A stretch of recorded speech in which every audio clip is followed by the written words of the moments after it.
नमस्कार, आप देख रहे हैं खबर फास्ट। आपका डॉक्टर लेकर हाजिर हूं मैं पूजा सचदेवा। हम जिस वातावरण में रहते हैं उसी वातावरण में बैक्टीरिया और वायरस भी रहते हैं। ये दोनों ही संक्रमण फैलाने का काम करते हैं। अगर हम सावधानी ना रखें तो आसानी से हम इससे संक्रमित भी हो सकते हैं। नाक, कान और गला शरीर के सबसे संवेदनशील अंगों में शुमार होते हैं। शरीर में जाने वाली प्राणवायु और भोजन को इधर से होकर ही गुजरना होता है।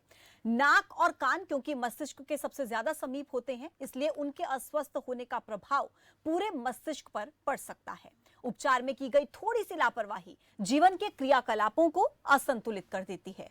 कौन सी प्रमुख बीमारियां इससे संबंधित हैं और उनका उपचार कैसे किया जा सकता है, आज उस बारे में जानेंगे हम डॉक्टर सारिका वर्मा से। ईएनटी स्पेशलिस्ट हैं, हमारे साथ होंगे आज आपका डॉक्टर कार्यक्रम में और उनसे तमाम विषयों पर हम चर्चा करेंगे। लेकिन उससे पहले नंबर आपके टेलीविजन स्क्रीन पर फ्लैश हो रहे हैं, नंबर्स पर कॉल करके आप अपने सवाल पूछ सकते हैं। अगर आपको किसी भी समस्या के बारे में डॉक्टर से पूछना है, ईएनटी स्पेशलिस्ट हैं वो, आप उनसे अपनी समस्या के बारे में पूछ सकते हैं कि आखिर समस्या के कारण क्या है और उसका ट्रीटमेंट क्या हो सकता है। घर पर बैठे हुए आप इस कार्यक्रम से जुड़ सकते हैं। नंबर्स पर कॉल करके आप उपचार पूछ सकते हैं कि क्या हो सकता है आपकी बीमारी का समाधान और किस तरीके से आप उससे छुटकारा पा सकते हैं।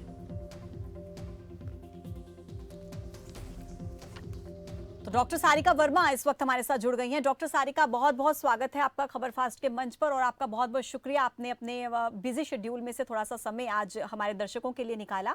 आपसे पहला सवाल डॉक्टर सारिका यही रहेगा, क्योंकि देखिए मुझे लगता है किसी भी प्रॉब्लम के सॉल्यूशन से पहले ये जानना जरूरी होता है कि प्रॉब्लम का रीजन क्या है। और इसीलिए मैं जानना चाहूंगी कि आखिर आंख, नाक और कान क्यों समस्या इनमें हो सकती है, गले में समस्या क्यों हो सकती है, आखिर इसका सबसे बड़ा रीजन क्या होता है इन्फेक्शन का?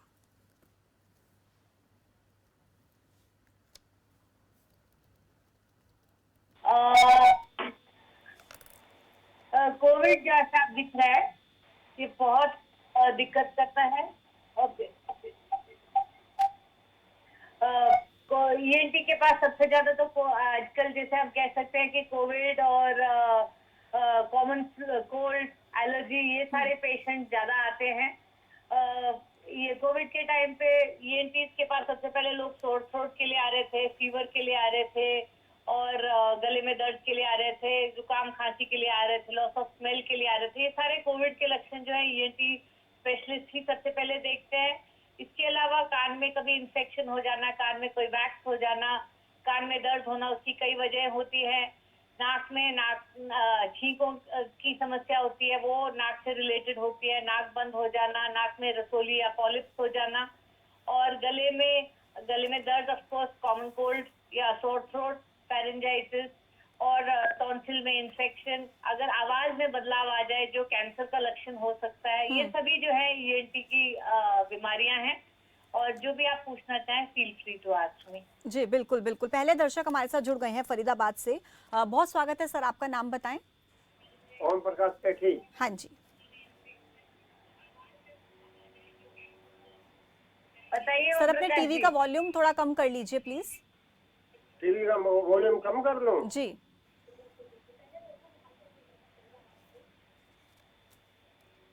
ओम प्रकाश सेठी। हाँ जी, बताएं सर अपनी समस्या।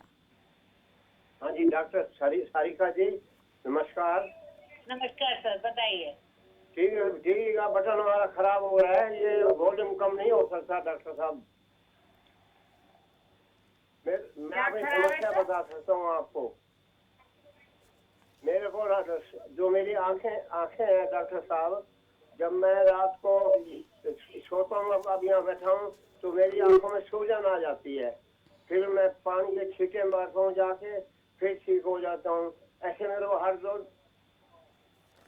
घंटे बाद मेरे को पानी के छींटे मारने पड़ते हैं। ओम प्रकाश जी, मैं आंखों की डॉक्टर ईएनटी स्पेशलिस्ट हैं आप। नाक, गले और कान से जुड़ी समस्या आप उनसे पूछ सकते हैं। ओम प्रकाश जी, आपका बहुत शुक्रिया, आप इस मंच के जरिए हमारे साथ जुड़े और आपने अपना सवाल किया। लेकिन जब आई स्पेशलिस्ट हमारे साथ जुड़ेंगे तब आप इस कार्यक्रम में जुड़िएगा। डॉक्टर सारिका, आप ही का रुख करूंगी, क्योंकि देखिए बहुत सारी वजह हो सकती हैं इन्फेक्शन की, लेकिन आमतौर पर देखा जाता है कि कानों में आवाज का गूंजना, कभी कभी हम महसूस करते हैं कि कान में आवाज गूंज रही है, गले में इन्फेक्शन जिसे हम आम भाषा में हमें लगता है कि हमें टॉन्सिल्स हो गए हैं, जिसे हम अक्सर कहते हैं कि गले में बहुत प्रॉब्लम हो रही है, खराश हो रही है, टॉन्सिल्स का हो जाना, नाक बंद हो जाना, ये कुछ ऐसी समस्याएं हैं जो अक्सर हम कभी कभी हम महसूस करते हैं। जी, तो कान में जब आवाजें गूंजती हैं या कान में अपनी आवाज गूंजती है, अक्सर वो उसको ऑटोफोनी कहते हैं। वो ओटाइटिस मीडिया विद डिफ्यूजन, मतलब कान के पर्दे के पीछे पानी भर जाए तो उसमें ऐसा लगता है जैसे कान में ढक्कन लग गया हो, उसको ओटाइटिस मीडिया विद डिफ्यूजन कहते हैं। ज्यादातर हम ये दवाई से ही ठीक कर पाते हैं। और इसको जब हम लोग ईएनटी सर्जन आपके ईयर के अंदर देखते हैं ओटोस्कोप से, तो अंदर पानी के बबल्स दिखते हैं कान के पर्दे के पीछे। और 99% पेशेंट जो हैं ये दवाई से ठीक हो जाते हैं, पर ये दवाई को असर करने में कम से कम 2 से 3 हफ्ते लगते हैं। कभी कभी अगर इसमें इन्फेक्शन हो जाए तो जिसको ओटाइटिस अक्यूट ओटाइटिस मीडिया कहते हैं, कान के पर्दे के पीछे पस बन जाता है, जी। तो सीवियर पेन होता है और कभी कभी कान का पर्दा फट भी सकता है और पस निकलता है। तो अगर आपके कान में दर्द हो उसको इग्नोर ना करें, तेल वेल बिल्कुल ना डालें। और अगर आपके नॉर्मल पेन किलर क्रोसिन या कॉमिफ्लैम लेके आप डॉक्टर के पास चले जाएं, क्योंकि कान में दर्द कई वजह की वजह हो सकता है। एक है कि कान में मैल होना, वो तो मैल तो निकल जाता है। कभी कभी कान में फंगस हो सकता है, वो भी उसमें दर्द होता है सिवियर, वो हम कान का फंगस सक्शन से साफ कर सकते हैं। जी। कई बार कान में इन्फेक्शन होता है, तो कान का जो दर्द है उसको निग्लेक्ट नहीं करना चाहिए। अगर तुरंत एंटीबायोटिक दे के उसको ठीक कर ले तो कान का पर्दा बच जाता है, नहीं तो हमने देखा है कई बार जो है अक्यूट सप्यूरेटिव ओटाइटिस मीडिया, कान का पर्दा फट जाता है और जो पस है वो बाहर निकलना शुरू हो जाता है। अक्सर तो ये अपने आप ही ठीक हो जाता है, लेकिन कभी कभी जिन पेशेंट्स को रेकरेंट होता है, बार बार अगर कान में से पस निकले, तो क्रॉनिक सप्यूरेटिव ओटाइटिस मीडिया बन जाता है। मतलब कान का पर्दा जो है उसमें परमानेंटली छेद हो जाता है। भगवान ने कान का पर्दा इसलिए बनाया है ताकि जो इनर ईयर है, जो मिडल ईयर है, वो प्रोटेक्टेड रहे।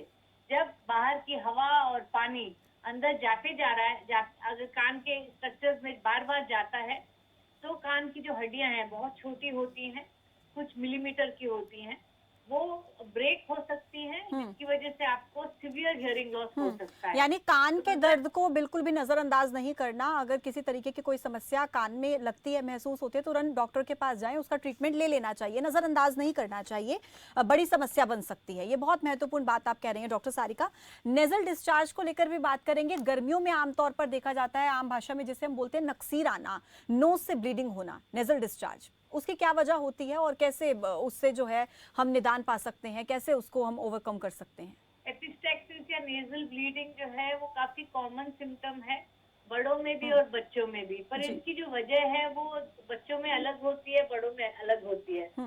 बच्चों में आमतौर पे जो लिटिल एरिया ब्लीडिंग होता है, जो नाक का एंटीरियर जो आगे वाला हिस्सा है, उसमें ब्लड सप्लाई 5 ब्लड वेसल से आती है, वो बहुत ही वैस्कुलर होता है। आप कई बार देखते हैं बच्चे नाक में उंगली डालते रहते हैं, नाक में उंगली डालने से या अक्सर ऐसे साफ करने से जो नाक का आगे वाला हिस्सा है उसमें छाला हो जाता है, उस छाले से ब्लीडिंग बार बार होती रहती है।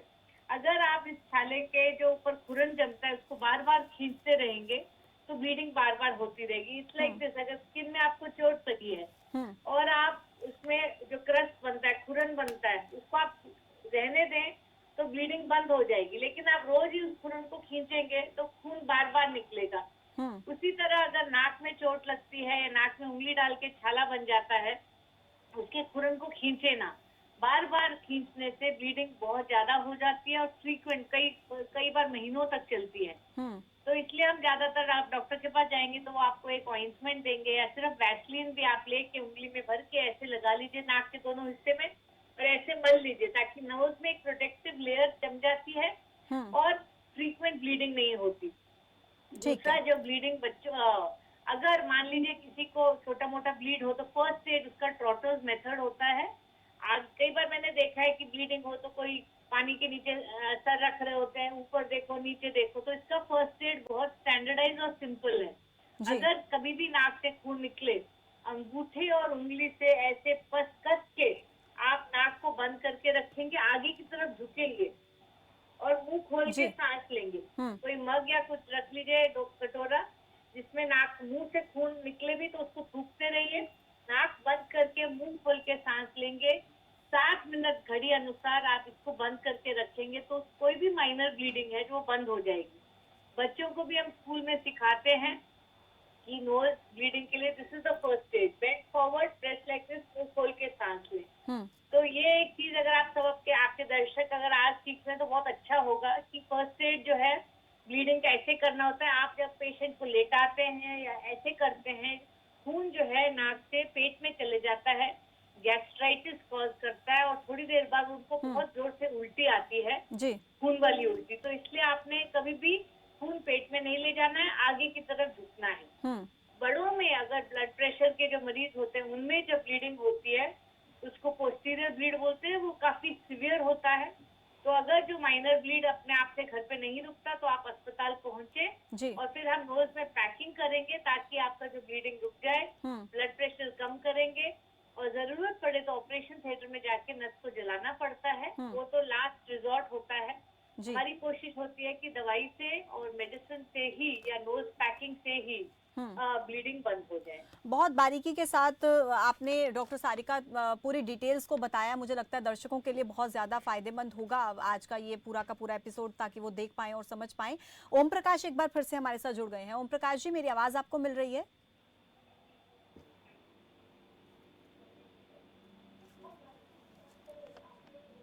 ओम प्रकाश जी, मुझे सुन पा रहे हैं आप? चलिए फिर से जुड़ने की कोशिश कीजिएगा, लगता है कुछ तकनीकी समस्या है। डॉक्टर सारिका, साइनोसाइटिस एक टर्म है और जो कि बहुत ज़्यादा अक्सर हम सुनते हैं, लेकिन आम लोगों की भाषा में इसको क्या कहेंगे और क्या तकलीफ इसकी वजह से होती है, इसका क्या ट्रीटमेंट होता है? जी, तो मेरे पास कई बार पेशेंट आते हैं, बोलते हैं कि हमें साइनस है। साइनस इज लाइक सेइंग मेरे में बाजू है। Sinus is just a structure. Sinus is a air filled cavity inside the bones. आपकी जो फेस की हड्डियां हैं उनमें हवा भरी रहती स्पेस है, जो ये फ्रंटल साइनसेस होते हैं, ये मैक्सिलरी साइनसेस होते हैं, आंखों के बीच में एथमॉइड साइनसेस होते हैं और दिमाग के पास एक छोटा सा कैवर्नस साइनस होता है।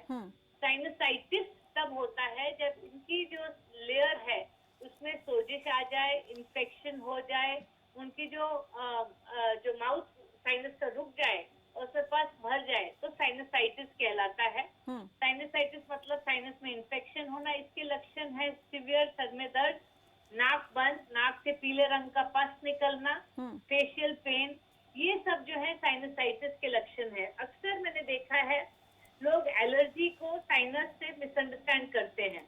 एलर्जी क्या होती है? अगर आपको सुबह उठ के छींके आता, नाक से पानी आना, नाक में खारिश होना, नाक बंद होना, ये 4 लक्षण जो है एलर्जी के हैं। अक्सर लोग एलर्जी और साइनस में कंफ्यूज होते रहते हैं। एलर्जी बहुत टिपिकल होती है, जो बहुत छींके आना, नाक से पानी आना, नाक में खारिश होना, नाक बंद होना। और 5वां लक्षण होता है आंखों में खारिश, लालिमा या पानी निकलना। तो ये जो है एलर्जिक राइनाइटिस कहलाता है। इसका एलर्जी का ट्रीटमेंट हम पक्का इलाज हो सकता है। सबसे पहले तो अगर आप डॉक्टर के पास जाएंगे तो टैबलेट और स्प्रे दिया जाएगा, और अगर आपका एलर्जी दवाई से कंट्रोल हो जाता है तो अच्छी बात है। लेकिन अगर दवाई छोड़ने के बाद एलर्जी दोबारा आता है तो हम एलर्जी टेस्टिंग करते हैं और वैक्सीनेशन देते हैं, जिसको इम्यूनोथेरेपी कहा जाता है। 2 प्रकार की इम्यूनोथेरेपी होता है, एक होता है ओरल ड्रॉप जो सबलिंगुअल इम्यूनोथेरेपी होता है, और दूसरा इंजेक्शन के रूप में इम्यूनोथेरेपी जिसको सबक्यूटेनियस इम्यूनोथेरेपी कहते हैं। तो ये 2 प्रकार की एलर्जी का ट्रीटमेंट होता है जिससे एलर्जी जो है जड़ से खत्म हो सकती है। तो साइनस और एलर्जी दोनों अलग चीजें हैं। ठीक है, ठीक है डॉक्टर सारिका। एक दर्शक और हैं, सुनील बहादुरगढ़ से। सुनील जी, स्वागत है आपका। जी नमस्कार, पूछें अपना सवाल।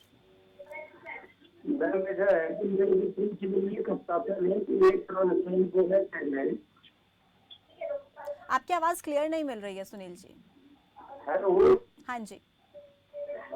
मैम ऐसा है आपको, आप पीछे टीवी बंद कर दीजिए सुनील जी। टीवी बंद कर दीजिए। हेलो। हाँ जी। मैम मेरे हुए कम से कम 10-12 दिन पहले एक कान से बिल्कुल सुनाई देना बंद हो गया। कितने दिन से सर सुनाई बंद होगी एक कान से? सिर्फ 10-12 दिन से। आपने डॉक्टर को दिखाया? दिखा था उन्होंने, थोड़ा हमें तो वो दिया, वो ये टेबलेट वगैरह सी। आपने ईएनटी डॉक्टर को दिखाया था? उन्होंने कान के अंदर देखा था? हाँ, ईएनटी को दिखा था, डॉक्टर एस.एन. शर्मा को। तो डॉक्टर साहब ने क्या बोला? कान का पर्दा सही है या मैल भरा है या नस में कमजोरी है, क्या बताए थे? उन्होंने सिर्फ एक ही बताई थी कि बोले आपका कान पे जो है ना पर्दे के ऊपर है, वो सिर्फ थोड़ा लाल कलर का हो रहा है और कुछ नहीं, रेड कलर का बोल रहा था। समझ नहीं आया सर। उन्होंने सिर्फ ये बताया था मैम, अच्छे ये जो है ना कान का जो पर्दा है, इसके हाँ ऊपर जी। जब लाल लाल हो रहा है, कोई आपने सीख वगैरह दी होगी। सीख मैंने एक दो बारी दी थी। हाँ, तो कान में इंफेक्शन हो गया सर आपके। फिर डॉक्टर साहब मैम ने जो इसका दवाई दी है, ट्रीटमेंट हो। सुनाई की जांच आप करवा लीजिए, डॉक्टर साहब से संपर्क में रहिए। अगर सही नहीं होता तो आप हियरिंग टेस्ट कराइए, जिसको प्योर टोन ऑडियोमेट्री कहते हैं। डॉक्टर साहब आपका टेस्ट करके फिर बताएंगे आपको कि कान का पर्दे में दिक्कत है या कान की नस में दिक्कत है। उम्र ज्यादा हो जाए तो कान की नस कमजोर हो जाती है, जिसको प्रेस बाय एक्यूसिस कहते हैं, hearing age induced hearing loss, है ना। आप थोड़े दिन में डॉक्टर साहब को दवाई लिख के फिर दिखाइएगा और हियरिंग टेस्ट करवाइएगा, तो उससे अंदाजा लगेगा कि आपकी कान में सुनाई ठीक है या नहीं है, और ये वापस आ सकती है या नहीं आ सकती है। सुनील जी, डॉक्टर्स का परामर्श लेना बहुत ज़रूरी है। आप एक बार टेस्ट करवाइए और उसके बाद जो भी रिकमेंडेशन होगा डॉक्टर्स का वो फिर आपको दे पाएंगे, लेकिन टेस्ट बहुत ज़्यादा ज़रूरी है। बहुत शुक्रिया आपका सुनील जी। अभी डॉक्टर सारिका आपने एक टर्म का यूज़ यहाँ पर किया, प्रेस्बाइक्यूसिस, जो कि उम्र बढ़ने की वजह से सुनने की क्षमता का कम हो जाना। शायद मैं सही कह रही हूँ, इस टर्म का मतलब यही होता है जी। बिल्कुल पूजा। अब अक्सर हम सुनते हैं, देखते हैं कि लोगों को इस तरीके की समस्याओं का सामना करना पड़ता है, ज्यादातर 65 साल की उम्र के बाद, 60-65 साल के बाद इस तरीके की समस्या। क्या इसकी वजह होती है और इसका क्या कोई सॉल्यूशन हो सकता है? जी देखिए, जैसे हम बड़े होते हैं, उम्र बड़ी होती है, बाल सफेद हो जाते हैं, स्किन में झुर्रियां आ जाती हैं, ये part of the ageing process है। लेकिन इंडिया में एम्बिएंट नॉइजेस बड़े होने की वजह से हमारी जो ये एजिंग की जो एज इंड्यूस्ड हियरिंग लॉस है, ये कम उम्र में आने लग रहा है। जैसे आप अगर ट्राइबल एरिया का हमने स्टडी किया था, वहां पता चला कि 90 साल की उम्र में भी हियरिंग बढ़िया रह रही है। लेकिन जो लोग शहरी इलाकों में रहते हैं, क्योंकि हॉर्न आप कटाकट हॉर्न बजा बजा के जाते हैं, बाइक भी हॉर्न चलाते हैं, साइलेंसर चलाते हैं, बस में ट्रक में इतनी जोर जोर से हॉर्न बजाया जाता है, जिसकी वजह से आपकी जो एम्बिएंट नॉइज है शहरों में, आपकी जो नॉर्मल आवाज 55 डेसिबल से ज्यादा नहीं होनी चाहिए, इंडियन शहरों में 80, 90, इवन 100, 110 तक मार्केटों में इतना हाई एम्बिएंट नॉइज रहता है। इसकी वजह से आपके कान की जो नस है वो धीरे धीरे कमजोर हो जाती है। और एक स्टडी थी जिसमें बोला गया था कि 65 इयर्स के ऊपर ऑलमोस्ट 50% लोगों को, इंडियंस को हियरिंग लॉस है। तो ये हियरिंग लॉस इरिवर्सिबल होता है, मतलब ये वापस नहीं आ सकता। तो आपके पास जो है भगवान ने 2 कान दिए हैं, आपको इनका ख्याल रखना है। छोटी उम्र में आप इनको बर्नआउट कर देंगे हेडफोन लगा के, जोर जोर म्यूजिक सुन के, तो आपको जल्दी प्रॉब्लम आ जाएगी। अगर आप कान का बचाव करके रखेंगे, जो लाउड म्यूजिक से, ढोल से, बाइक से, हॉर्न से आप बचा के रखेंगे, तो आपके कान जो है ज्यादा साल चलेंगे। एक बहुत बड़ी चीज है जो हियरिंग लॉस की है, वो है मोबाइल फोन। पीजीआई में स्टडी हुई थी कि अगर आप लगातार रोज जो फोन 30 मिनट से ज्यादा इस बात करते हैं फोन कान में लगाकर, तो 1 साल के अंदर आपकी जो हियरिंग है 10 डेसिबल से कम हो जाती है। डॉक्टर सारिका, मैं आपको माफी के साथ बीच में रोक रही हूँ, समय की थोड़ी सी कमी है। 2 दर्शक हमारे साथ जुड़ गए, उनके सवालों के जवाब आप दीजिएगा। राजू बत्रा है सोनीपत से और राजेंद्र हैं दिल्ली से। सबसे पहले राजेंद्र जी का रुख करूंगी। राजेंद्र जी, आपका बहुत स्वागत है, पूछें अपना सवाल। नमस्ते मैम। जी नमस्कार जी। मैम, मेरी मम्मी को ऑपरेशन हुआ था 2-3 साल पहले, और उनके कान का ऑपरेशन हुआ था और एक राहत आती है ना, वो डाली थी कान में। अब 2-3 दिन बाद उनका फिर से अब दर्द होने लग गया और सिर में भी दर्द होता है। तो मैम उनका दोबारा से कान में प्रॉब्लम हो गई है फिर? ऑपरेशन 3 साल पहले हुआ था, दर्द अभी 2-3 दिन पहले हो रहा है। मैम तो हाँ, ऑपरेशन 3 साल पहले हुआ। देखिए 3 साल बाद तो उनका पर्दा नॉर्मल बन गया होगा। जैसे आपके कान में दर्द हो सकता है, वो उनके कान में भी दर्द हो सकता है। आप अपने लोकल ईएनटी डॉक्टर को दिखाइए, एक बार वो चेक करेंगे कि कान में दर्द क्यों है। इन्फेक्शन हो सकता है, फंगल इन्फेक्शन हो सकता है कि कान में मैल भर गया, उसकी वजह से भी दर्द हो सकता है। तो आपको पैनिक करने की जरूरत नहीं है। जरूरी नहीं है कि दोबारा से कान फटा होगा या दोबारा से ऑपरेशन की जरूरत पड़ेगी। इन्फेक्शन की वजह से भी पेन हो सकता है। एक बार आप दिखा दीजिए, आई एम श्योर वो डिसॉल्व हो जाएगा। एक और दर्शक है राजू बत्रा सोनीपत से। राजू जी, स्वागत है आपका। हेलो जी बताएं। हाँ जी, जी, बताइए। नमस्कार डॉक्टर। नमस्कार सर। अच्छा, मेरा क्वेश्चन था, मुझे साइनोसाइटिस है, तो जब भी मुझे प्रॉब्लम होती है तो ईएनटी डॉक्टर मैं 2-3 चेंज कर चुका हूँ और उनकी कंटिन्यू दवाई भी की है 2-2, 3-3 महीने, और हिस्टाग्लोबिन के इंजेक्शन भी लगवाता हूँ मैं। तो उसके बावजूद भी छींके या एलर्जी कम नहीं हो पा रही, तो मुझे सजेस्ट कीजिए मुझे क्या करना चाहिए। आपने खुद ही अपना डायग्नोसिस बता दिया। पहले आपने बोला साइनस की प्रॉब्लम है और उसके बाद आप एलर्जी की ट्रीटमेंट बता रहे हैं, है ना। तो बेसिकली आपको एलर्जी की समस्या है। एलर्जी की समस्या के लिए हम एक एलर्जी टेस्ट करते हैं, बाजू पे दवाई लगा के। Complete allergy test by skin prick method किया जाता है। आप मेरी वेबसाइट देख लीजिए, allergydoc.in है। आप जाके अगर चाहे तो इसके बारे में थोड़ी जानकारी ले सकते हैं। हम एलर्जी टेस्टिंग करते हैं और एलर्जी टेस्ट करके इम्यूनोथेरेपी या वैक्सीन देते हैं ताकि आपकी एलर्जी जड़ से खत्म हो जाए। साइनस जो है वो इन्फेक्शन होता है, साइनसाइटिस, और एलर्जी जो है, जो छींके अगर आपको लगातार इतने दिनों से आ रही है, वो एलर्जी का लक्षण है। एलर्जी का पूरा ट्रीटमेंट पॉसिबल है। जी मैम, मैं कंटिन्यू दवाई करता हूँ 1-1.5 महीना 2 महीना, और फेस पे भी स्वेलिंग रहती है, पेन भी होता है फेस में। सर एक बार आप किसी ईएनटी को दिखा दीजिए, इसका इलाज पॉसिबल है। जरूरत पड़ेगी तो अगर सीटी स्कैन बोलेंगे तो आप सीटी स्कैन करा के दिखाइएगा। जी मैम, मैं एक्चुअली सिटी स्कैन भी करा चुका हूँ। मैं पूरा ट्रीटमेंट ले चुका हूँ, जो पूरा कोर्स होता है, पूरा कोर्स 2 से 3 बार कर चुका हूँ पूरा कोर्स। उसके बावजूद भी मुझे फर्क नहीं होता। उसके बावजूद भी जैसे मौसम चेंज होता तो मुझे दिक्कत होती है। तो आपको एलर्जी का ही समस्या है सर। आप एलर्जी टेस्ट करा के इम्यूनोथेरेपी शुरू कराइए, आपको डेफिनेटली रिलीफ मिलेगा। जी जी, thank you ma'am. Thank you. Doctor Sarika, क्योंकि साइनोसाइटिस की बात हो रही है, एक आखिरी सवाल आपसे पूछूंगी, क्या सालों पुराना साइनस का प्रॉब्लम भी क्योर किया जा सकता है?